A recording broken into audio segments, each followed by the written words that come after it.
발달장애인의 자기결정권 구역과 실천가의 자세라는 제목으로 전주대학교 재활학과 최복전 교수님의 주제 발표가 있겠습니다.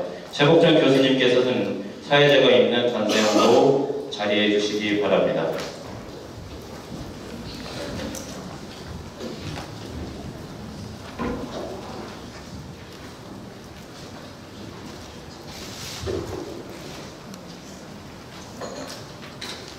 네, 안녕하세요. 소개받은 전주대학교 재활학과의 최복전입니다.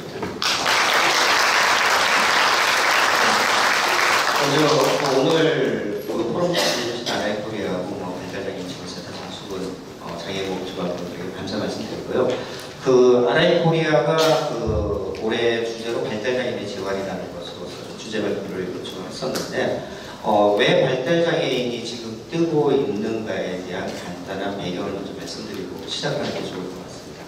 아무래도 이제 우리나라에서 장애인 복지가 시작한 것도 이제 80년 말부터 시작해서 90년대, 2000년대 되면서 굉장히 외국에 비해서는 가축적인 성장을 했다고 볼 수도 있어요. 다른 나라에 비해서 50년 걸리는 것들이 우리나라 20, 30년대에 제도들이 만들어졌고, 이제 그럼에도 불구하고 그동안의 장애인 복지가 발전해왔다는 것은 우리나라에서 좀 신체 장애인 중심으로 복지 서비스들이 발전해왔고, 그 말을 뒤집어 보면은 사실상 자기에 대한 권리 같은 것들을 주장하기 어려운 발달장애인에 대한 목소리와 정책적인 이슈들은 이렇게 좀 뒤로 물러나 있었다.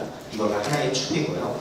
그 다음에 또 하나는 아까도 위원장님께서 말씀을 하셨지만 저희가 미디어를 통해 가지고 봤었을 때 발달장애인의 지적인 능력이라든지 또는 의사소통의 한계로 인해 가지고 자기 옹호의 제약 이런 것을 해서 무수히 많은 인권 침해들 이런 것에 대해서 특별히 어떤 권리에 대한 보호들이 강구되어야 된다. 이런 배경 속에서 발달장애인이 지금 큰 이슈가 되고 있습니다. 그래서 가장 최근에 이제 이런 배경 속에서 오늘 참석하셨지만은 발달장애인법이 저희 나라에 유일하게 장애인 유형별로는 특별한 법을 갖다 만들었었고 그것이 실행이 되고 있는 배경이 되고 있습니다.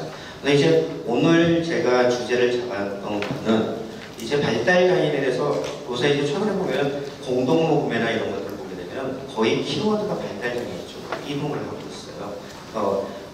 어떻게 보면 이제 다른 나라에서 마지막 어떻게 보면 장애인 복지의 마지막 꽃이라고 볼 수 있는 발달장애인에게 이제 초점을 맞춰요. 꽃이라는 것은 그만큼 이제 예산도 많이 들고 그만큼에 대해서 집중적이고 장기적으로 가야 된다는 것인데 국내에서 이제 발달장애에 대한 것들이 이슈로 올라오면서 정작 발달장애인을 위한 것인가 또는 발달장애인에 대해서 관계된 제공자들을 위한 것인가에 대한 어떤 혼란의 움직임들이 있는 것 같아요. 그래서 오늘 주제는 어떤 특별한 것을 심도 있게 주제하기보다는 저희들이 이제 발달장애인에 대한 관심을 가졌을 때 어떤 관점에서 어떤 방향으로 할 것인가를 갖다가 여기 모인 많은 학생들과 좀 실천가들이 조금 한 번은 더 되짚어보고 가자는 것들을 갖다 하자는 의도였습니다. 그래서 그런 제목 속에서 가장 중요한 이 자기결정과 실천가의 자세를 잡았습니다. 그래서 오늘은 이 자기결정이라는 개념이 갑자기 이제 굉장히 많이 크게 돼요. 자기 선택이라든지 특히 이제 신체장애인들의 어떤 장애 문제에 대해서 굉장히 중요하게 됐었는데 발달장애인에게서는 이 개념들이 들어온 것은 최근에 이 입장에서 도대체 발달장애인의 자기결정을 우리가 어떻게 내릴까라는 것을 한번 짚어보고 그 다음에 이제 발달장애인의 자기결정을 어떻게 보면 복지 실천을 하는데 제도를 구현하는데 또 그들과 가까운 어떤 관계를 그런 것들이 우리가 실천가의 자세로서 좀 이렇게 견제를 해야 될 것 같아요. 이런 것들로 흐름을 갖다가 잡아보겠습니다. 맨 앞에 이게 사실상은 이제 1970년代이제 외국 같은 경우에는 이제 탈시설이 이루면서 스웨덴 같은 경우에 이제 지적장애인들의 권리 보장을 했을 때 이들을 주력게 했던 사회복지사 어떻게 보면 이제 거주시설에 종사했던 우리나라 따지면 거기에 근무했던 사람이 말을 했던 것들인데 이제 과연 발달장애인에 있어서의 과거를 지켜놨던 것들이 오히려 그들을 보호한다는 목적상에서 굉장히 무엇인가를 삶의 질을 해치고 있다. 이런 속에서 얘기를 한 겁니다. 그래서 지난주에 제주도에 좀 다녀온 일이 있었는데 우리나라에서도 이제 어떻게 보면 여기 다 아시겠지만 자주모임이라는 게 굉장히 있잖아요. 구호단체가.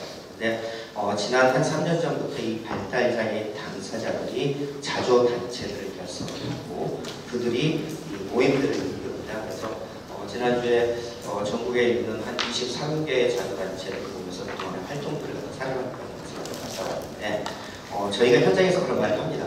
그러니까 과거에 한 10년 전에 비해가지고 지금 현장으로 나오는 발달장애인들은 굉장히 엘리트다. 그 이유는 뭐냐면 이제 이전에 없었던 어렸을 때부터 사회 참여라든지 교육이라든지 적절한 지원 치료라든지 이런 것들이 결합이 되면서 이들의 발전 가능성들이 굉장히 높아지고 있거든요. 그래서 아마 앞으로 또 10년을 더 가게 되면 이들이 지금 발달장애인들이 자기의 옹호들을 하는 것들은 지금과 생각할 수 없는 또 다른 차원으로 지금 올라서 할 거거든요. 그러면서 제가 이제 자주단체 일을 말씀을 드리면은 외국에서 이제 자주단체들이 결성이 되는 게 60년대 말부터 70년대 사회복지사들에 대한 지원소에서 나오는데 그들이 이제 지금 세계대회 같은 거 70년대입니다. 70년대 하면서 이들이 세계대회를 하면서 2차 세계대회 때 선언문을 낭독을 하는데 그 중에 하나의 선언문 중에 슬로건이 하나가 우리도 위험에 처할 권리가 있다. 이거였습니다.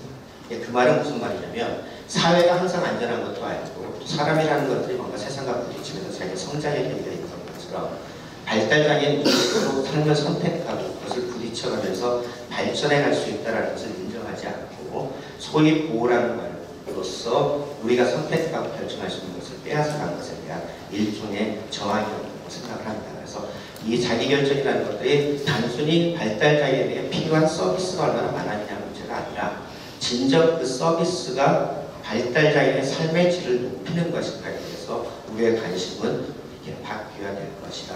이런 배경을 먼저 말씀을 드리고 싶습니다. 그래서 이제 동영상별로 시간 때문에 관심 있으신 분은 보고 발달장애인들이 자기의 결정이라는 게 무엇인가를 알았는데 한 연구들이 있어요. 그래서 이제 외국의 연구 중에서 삶의 질을 갖다 8개 정도를 나누어서 발달장애 당사자에 대해서 조사를 해봤고 사회복지사 부모들을 했었는데 다른 거하고 틀리게 발달장애에서 자기한테 가장 중요한 요소는 가장 큰 만족을 느끼는 것은 자기에 대한 선택과 결정이었다.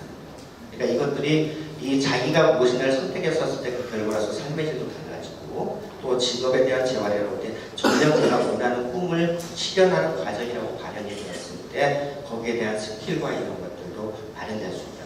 이런 것들이 이제 외국 같은 경우에 이제 90년대 말부터 2000년대 굉장한 이제 주목들을 갖다 가지게 됩니다. 그래서 이 자기 결정이라는 거가 굉장히 조금은 여러 가지 학문 분야에서 다양하게 쓰였지만은 좀 몇 가지 흐름만을 짚어본다면 초기의 자기 결정이라는 것은 우리가 좀 2차 세계대전 전에 각 국가에서 우리가 우리의 결정에 의해서 독립한다 이런 것들 쓰던 것처럼 약간의 스튜디움의 자유론에서 기원을 하는 말입니다. 근데 이때 자기 결정이라는 것들이 특히 이제 장애인들, 특히 지적장애인들에게 투여되지 못했다는 걸 말하면 자유론에서 말하는 자기 결정은 두 가지 요소를 갖다 갖추도록 되어 있어요. 하나가 이제 행위 능력이고 책임 능력입니다. 이게 이제 그동안에 우리나라 민법이라는 데서 금치사전 이런 것들도 투영이 되었었던 것들인데 하나는 뭐냐면 행위 능력이라는 것은 내가 합리적인 판단을 하고 합리적인 선택을 할 수 있는 능력을 갖추고 있다. 이거를 의미하는 거고 또 하나는 책임 능력이라는 것은 내가 선택한 것에 대해서 내 스스로가 책임을 질 수 있는 능력이 있는 것이다. 이 두 가지 조건 속에서 그동안 발달장애인들은 두 부분에 있어서 모두 미흡하고 불안하고 어떻게 보면 위험한 존재라고 해서 그들에게 있어서의 자기 결정을 부여하지 않은 측면들이 있었던 거죠. 근데 이제 60년대 넘어오면서 외국의 이제 탈수선언으로 그다음에 이제 정상화원리 많이 아시겠지만 정상원리는 말 그대로 장애인을 정상으로 만드는 것보다는 그들의 삶이 되도록 정상적인 삶에 가까워지도록 하는 것들에 대한 운동이었습니다. 근데 이게 복지제천에서 구현하는 것 똑같은 것처럼 저 당시에는 두 가지 축을 잡았던 거예요. 한쪽은 이들에게 필요한 정상적인 삶을 갖다가 구현하도록 지원되는 요소들이 무엇인가라는 지원의 측면을 하나를 잡았고 다른 한 축은 지원을 하는 데 있어서 이 발달장애인이 어떠한 삶을 원하고 선택하고 싶어하는가 그걸 뒤집어 보면 요새 국내에서 미국에서 사람 중심 계획처럼 그 사람의 꿈과 희망을 먼저 찾아내는 이것에 대한 뿌리를 가지고 있다. 그래서 이게 뒤에 조금 얘기했지만 미국 장애인 지적장애인 협회, 세계 지적장애인 협회 같은 경우에 이들에 있어서의 개인별 어떤 지원 계획을 쓸 때는 두 가지 축을 따라서 세우도록 되어 있습니다. 하나는 꿈을 먼저 찾는 것, 그 다음에 그 꿈을 실현시키기 위해서 어떤 지원 요소가 따라붙어야 되는 것, 그 조합 속에서 구현되는 것. 그런데 막상 우리나라로 오게 되었을 때 저희가 발달장애에 대해서 지원하고 이들을 돕는다고 하지만은 때때로는 그 꿈이 무엇이고 모든 것을 선택하는 것을 먼저 물어보지 않고 어떤 것이 필요할 것이다라고 누가 판단하냐, 옆에 사회복지사가 판단을 해서 주거나 이런 것들이 있어서 오늘 그 주제는 제가 많은 것들을 다루진 않고요. 여기 학생들도 있으니까 예를 조금 많이 드릴게요. 네. 힘들고 그러면 내가 이렇게 서 있어도 돼요. 그래서 이런 예를 하나 들어보자 보면은 여의도 많이 복지관도 있겠지만 주간보호센터에 선생님들이 참 좋은 뜻을 가지고 오늘 아침에는 여기도 프로그램 들어가고 오후에는 의미 있는 박물관도 가고 그 다음 날에는 또 뭔가 멋있는 레스토랑에도 가고 참 많은 것을 해주려고 해요. 근데 가끔씩 저희가 까먹는 말이 정말 우리 친구들이 가고 싶었던가를 한 번이라도 물어봤었던가. 어떻게 보면 우리 발달장애인 친구들은 태어나가지고 학교에 갔었을 때 선생님이 이끌어서 갔었었고 그 다음에 또다시 성인이 되었었을 때 복지관의 프로그램에 따라가게 되고 그러면서 내가 정말 무엇인가를 원했고 내가 선택한 것을 한 번이라도 주어진 것이 있는 것인가. 어떻게 보면 그런 훈련과 기회들이 없었기 때문에 성인이 되었었을 때 자기의 꿈이 무엇인가를 갖다 말한다는 것도 어려운 거고 또 그런 이 부대낌 속에서의 자기를 옹호한다는 기술 자체도 늘어나지 않았던 것들. 그렇기 때문에 무엇을 주느냐보다 어떤 과정과 어떻게 줄 것인가를 갖다가 저희들이 놓지 말아야 됩니다. 그 중에서 가장 중요한 것들이 바로 이 자기 결정과 자기 선택의 측면입니다. 이게 이제 90년 또 다른 측면에서는 이제 아니겠지만 지난번에 대한 반대로 자립생활도 있는데 70년대 그 장애 운동에 관련된 것에서 나온 것 중에 하나는 어떤 문제를 푸는 데 있어서 전문가에 의해서 결정되고 풀린 것들이 아니라 장애인 당사자가 들어가서 자신의 의견들을 하고 정치적인 참여를 할 수 있는 이런 맥락 속에서의 자기 결정권 강화라는 맥락이 또 형성이 됐습니다. 그리고 이제 또 다른 학문 분야로서 아마 여기 온 특수교육과 학생들도 있을 텐데 특수교육과 학생들 특히 이제 교육을 중심으로 해가지고 웬마이어 교수를 중심으로 해가지고 자기결정이라는 게 굉장히 중요하게 강조합니다. 이제 절대 자기결정은 자기가 선택하고 원하는 그런 것들을 했었을 때 사회적인 생활 습득 능력이라든지 자기 옹호 기술 이런 것들이 훨씬 더 향상이 된다. 이건 아마 우리에게 똑같을 거예요. 내가 뭔가 대학교에 가고 싶은 마음이 있었을 때 누가 과외를 시켜도 흡수가 되는 것들이지 아무리 나에게 어떤 그런 선택이나 희망들이 없었을 때 많은 과외 선생님을 붙인다고 해서 나한테 들어오는 것들은 아닐 거예요. 그래서 우리 발달장애인 친구들 같은 경우도 우리가 꿈을 먼저 찾고 그들에 대해서 뭔가를 희망하면서 찾자는 것들은 그들에게 무엇을 투여되었을 때 그것을 자기의 삶이라고 생각해서 그들의 역량을 키울 것인가 이런 측면에서 특수교육 쪽에서는 그쪽에 많은 분들을 주목을 하고 미국 같은 경우에는 발달장애인의 삶의 질의 성과 평가를 할 때 자기 결정권이 얼마만큼 향상이 되는지를 한 축으로 놓고 진행이 되고 있습니다. 자, 그래서 조금 정리를 하게 되면 큰 축으로 이제 자기결정이 알아서 특수교육 쪽에 관련된 심리교육적인 측면에 우리나라에 있었었고 들어왔었고 그 다음에 이제 생태학적 접근이라는 것은 말 그대로 이 발달장애인 개인을 놓고 있었을 때 사회적으로 어떤 지원들이 되었었을 때 자기 결정권이 더 구현이 될 것인가 이거에 대한 주목입니다.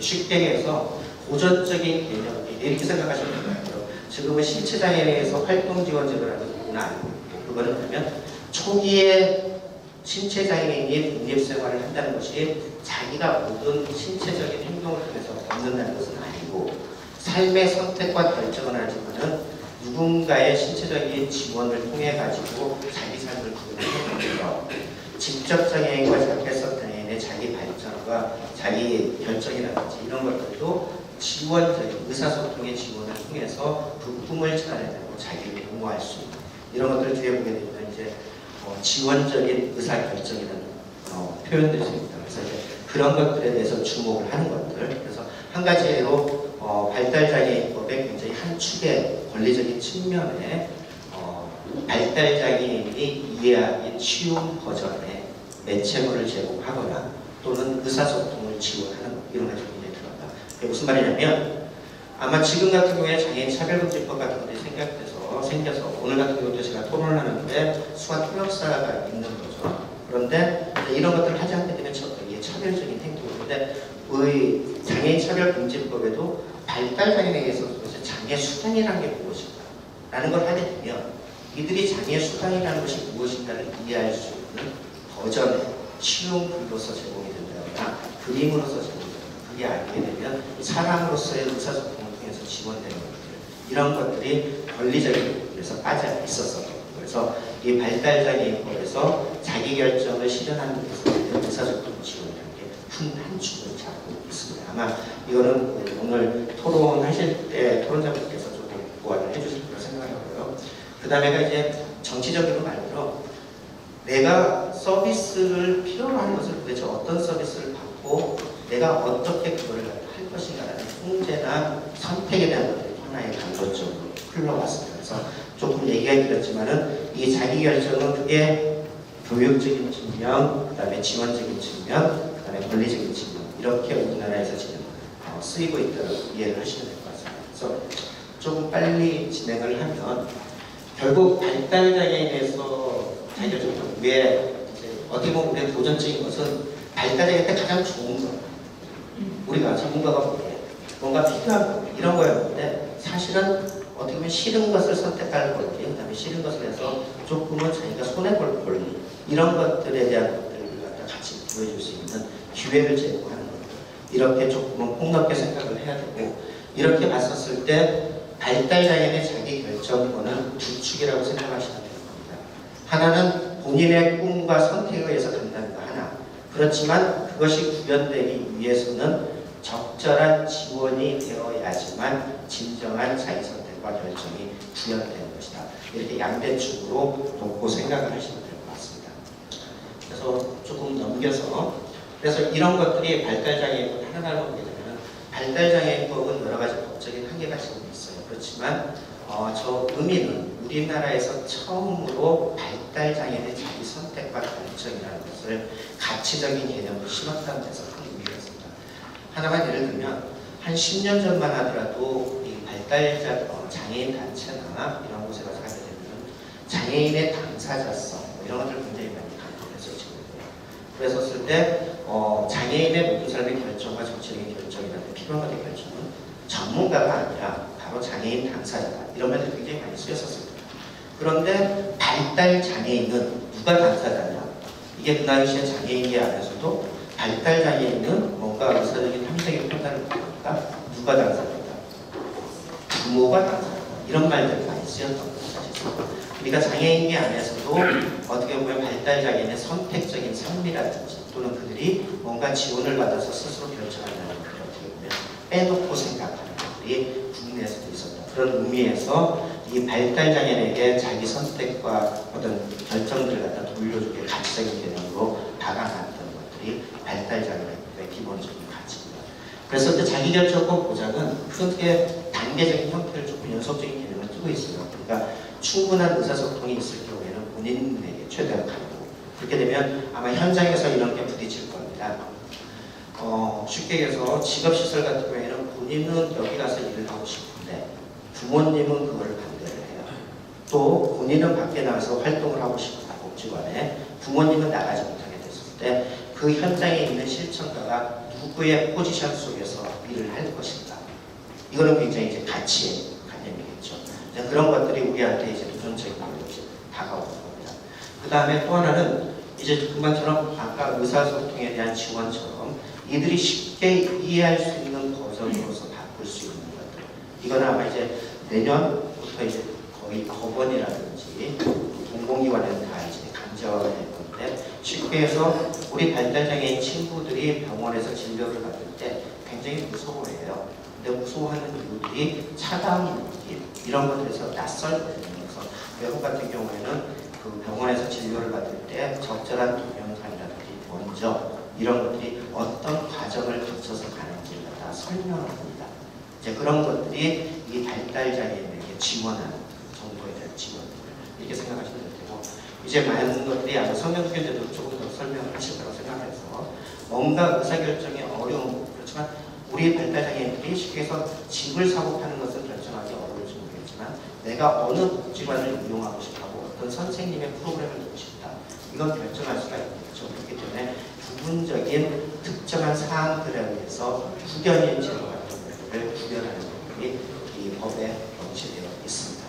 그래서 요거는 조금 자료를 보시면 될 것 같고 시간이 때문에 실천 현장에서 참 많은 것들이 이제 저희들이 빠지게 되는데 몇 가지만 할게요.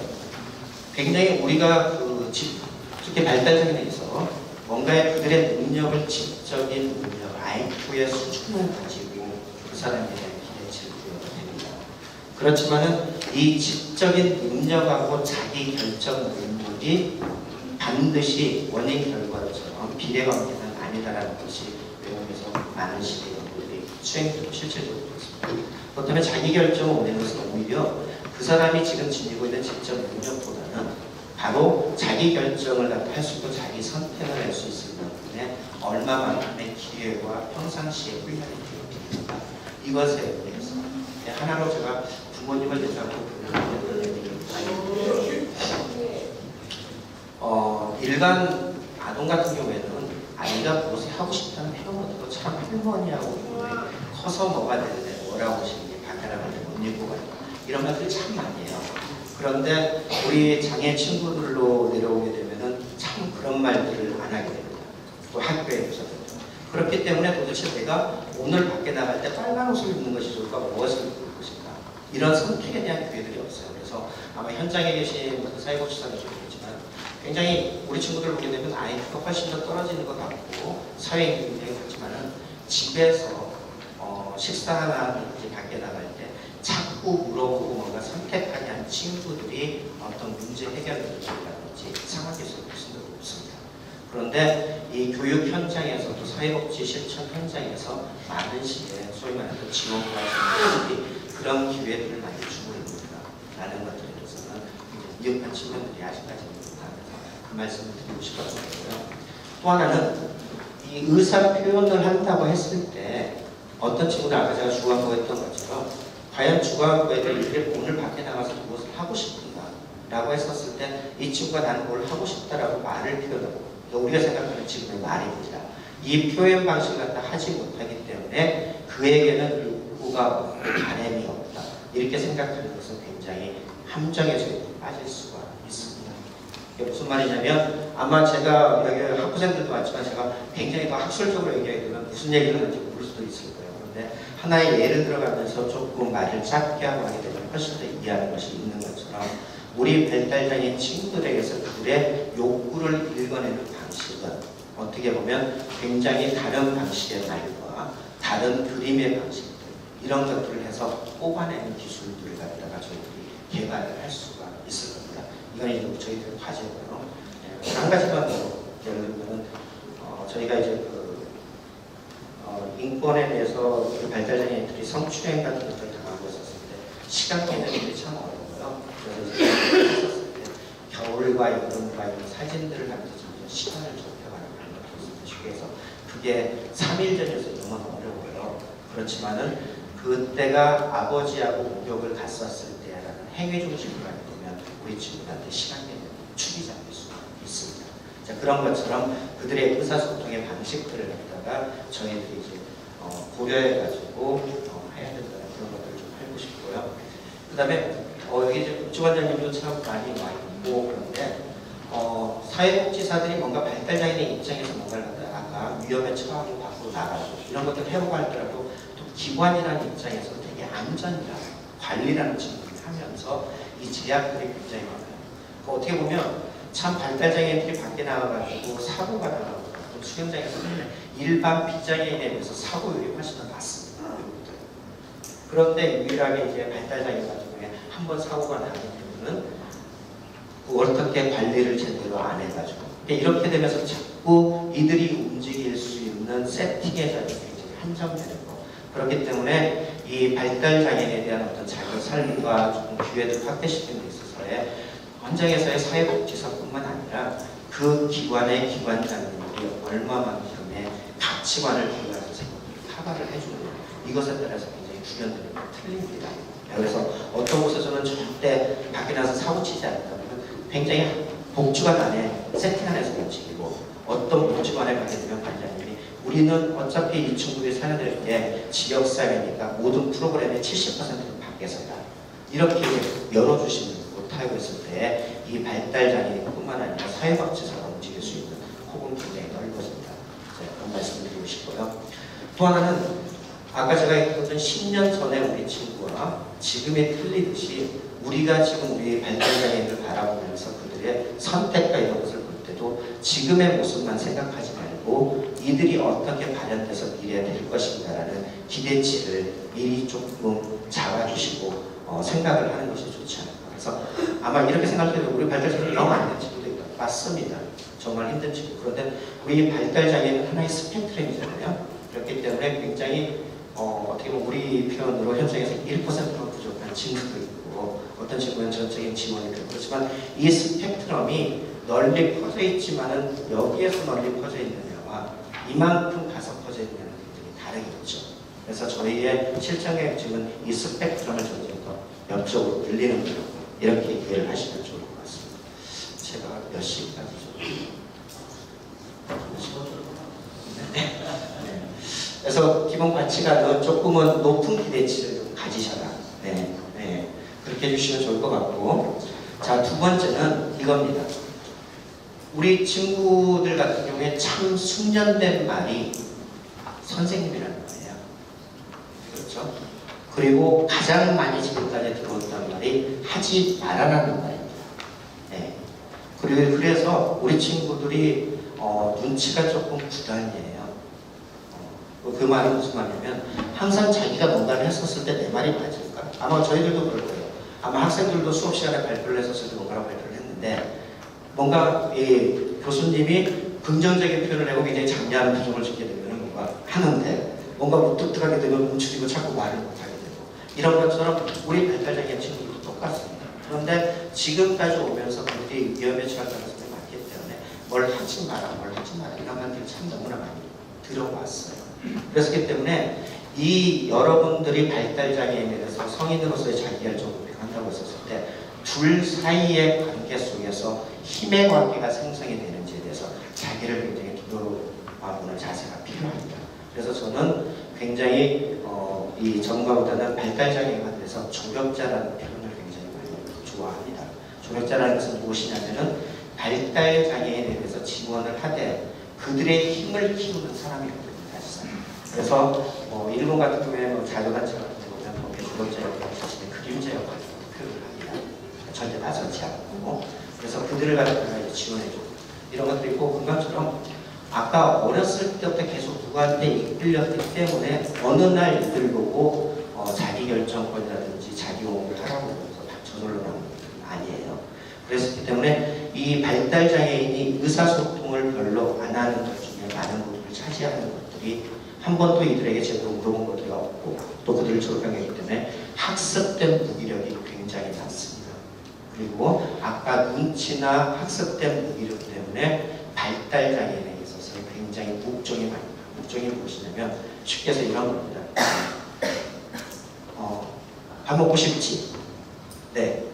안 먹고 싶지? 네. 이런 거. 그러니까 뭔가 하면 아니요라는 말이 내가 틀렸을 것 같고, 아니요로 가보면 뭔가 부정적으로 인정을 받을 것 같기 때문에 눈치와 그런 것에 대한 주장들이 붙으면서 굉장히 그 발현들이 많이 나오게 됩니다. 네. 그리고 이제 결국 지지적인 거고요. 그리고 우리 발달장애인 친구들은 그렇게 생각하시면 될 겁니다. 뭐냐면은 인지적인 어려움이나 어떤 사회적이기 때문에 아마 여러분들이 복지 현장에서 실천을 할 때 되도록이면은 일찍부터 시작을 해서 되도록이면 늦게까지 가는 거다. 그러면 그 속도는 어떻게 보면 굉장히 더디고 지속적이어야 되고 이렇겠죠. 그렇지만 우리 발달장애인 친구들하고 하게 되면 아마 현장에서 있는 분들이 있어서 때로는 지치겠지만 이상하게 지칠 때쯤하고 포기될 때 되면 또 하나가 점핑이 되고 또 하나가 점핑이 되는 것들이 발견될 겁니다. 그래서 그들이 선택하고 뭔가 발현할 수 있도록 지지해주면서 인내하는 자세를 갖다가 갖추어가는 것, 그것을 갖다가 말씀을 드리고 싶습니다. 그리고 실패를 한다는 것에 대해서 틀렸다고 고치고 싶어 하지 마세요.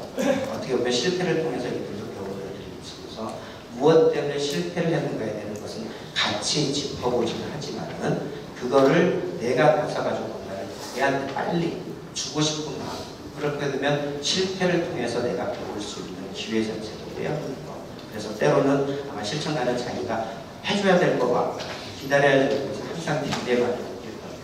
근데 딜레마가 느끼는 거가 나쁜 건 아닙니다. 그래서 그렇게 생각을 하시는 것 같고, 또 하나는 현장에서도 당부하고 싶은 거는 이 발달장애인의 자기결정을 구현을 하는 데 있어서 그 가족에 대해서 전체적인 것들을 고려를 하셔야 돼요. 쉽게 얘기해서 우리 부모님들 같은 경우에 길들여서 중에서 이런 것들이 많아요. 예를 들어서 우리 친구들끼리 모임을 가게 되면 의사소통이 안 되는 친구들 혼자 앉아있다는 친구들이 많아요. 그런데 그 친구는 자기 또래하고 모여있다는 것에 즐거움을 느끼거든요. 그런데 부모님 입장에서는 가가지고 뭔가 소외되는 것 같고 아무것도 안 하는 것 같고 도자기라도 하나 구워가지고 와야지 받은 것 같고, 근데 이거가 그러면서 아이를 갖다 거기에다 보내고 싶지 않은 거. 이랬었을 때 이거는 누구의 입장이냐? 어떻게 보면 비발달 장애인의 입장이에요. 그랬었을 때 정말 내 발달 장애인이 무엇을 원하는가를 갖다가 누구의 포지션에 서가지고 그것들을 가족을 설득하고 할 것인가. 이것이 너무 중요한, 어떻게 보면 고민의 중요하다고 생각합니다. 그리고 이제 마지막으로 이들에게 경험을 제공하는데 원칙은 그래요. 이들이 살고 가야 되는 것들이 이제 아마 RIP로부터 지역사회에 기반한 거잖아요. 그래서 지역사회에 기반한다는 것은 이들에게 제공되는 모든 프로그램과 경험의 장이 가능한 한 지역사회 안에서 구현이 되는 것이 이들에게 사회되는 겁니다. 그래서 쉽게 해서 목욕에 대한 일상생활 관리라든지 이런 것들도 복지관 안에서 샤워실에서 하는 것도 있지만 오히려 이들이 다니는 목욕탕이라든지 이런 곳, 그러려면 아마 복지실천가분들이 지역사회의 편견이나 이런 것들을 뚫고 그 사이에 들어가는 어떻게 보면 옹호자와 개척가에 대한 역할들을 굉장히 해주셔야 되는 것들이 있을 거예요. 그래서 시간이 어느 정도 될 것 같은데 저의 전반적인 얘기는 학술적인 것보다도 우리가 발달장애인은 이만큼 못하고 저거는 한계가 있다라고 시작하는 거 하고 어떤 것들이 지원이 됐을 때 이것들이 발현이 되고 커갈 수 있을 것인가. 그리고 그것을 만들기 위해서 우리 실천가가 복지 현장에서 어떻게 싸우면서 그의 입장에서 구현을 할 것인가. 이런 기본 가치관에 따라서 구현되는 것들은 설령 외형은 똑같겠지만 내용의 질은 굉장히 달라질 수 있다. 이 말씀을 강조하고 싶습니다. 감사합니다.